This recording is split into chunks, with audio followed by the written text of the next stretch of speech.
Nu ką, 20 milijonų eurų praeitais metais išviliojo sukčiai telefoniniai žmonių Lietuvos. Atrodytų iš protingų žmonių, nes daugelis, va pažiūrėkite, kai kalba su žmogaus protu, sąmoningai, jisai sako, tai čia jau aišku, jeigu tavęs klausia apie kažkokius tai tavo bankinius prisijungimus, tai automatiškai čia aš tau, neduosiu ir visą kitą, jau čia reikia sveiko proto, Bet telefoniniai sukčiai jie veikia pasąmoniniam lygmenį. Aš toj paaiškinsiu tą mechanizmą, kaip tai veikia, kad jūs suprastumėte, ant kokios jūs rizikose esate.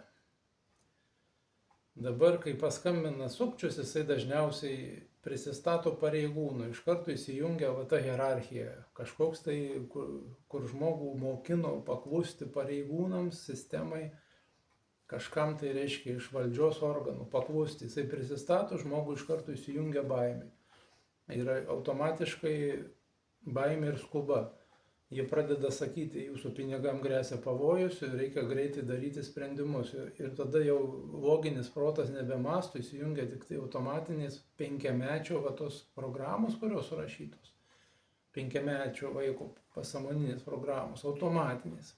Paklusti, greitai, negalvoti, greitai daryti ir jūs atiduodat savo duomenis.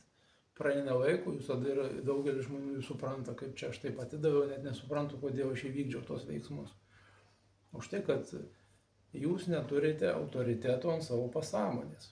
Jūs neturite autoriteto, nes vaikas niekada nebuvo tam mokinamas, niekada nebuvo ruošiamas, jam niekada tai nebuvo duota suprasti, kad jisai atsakingas už save ir už savo tas pasąmoninės programas. Tai pagalvokite, ar verta persirašyti save, susitvarkyti tą vidinį savo chaosą, kad galėtumėte valdyti save. Ir čia be jokios magijos, be jokios, kaip sakant, fantazijos. Tai yra techniškai veikiantys procesai, kurie gali jums sugrąžinti šitą centrą. Tokia kaip mano pagalba, pavyzdžiui. Gal jūs ir kitur tą pasidarysit, nežinau, jeigu rasit.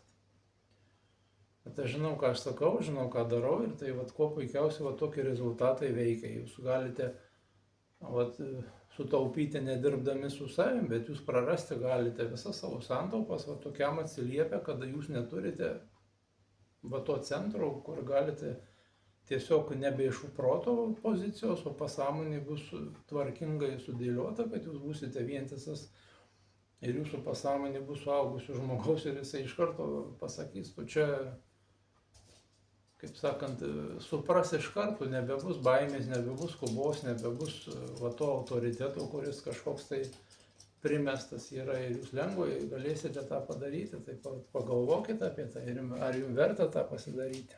Ir iki.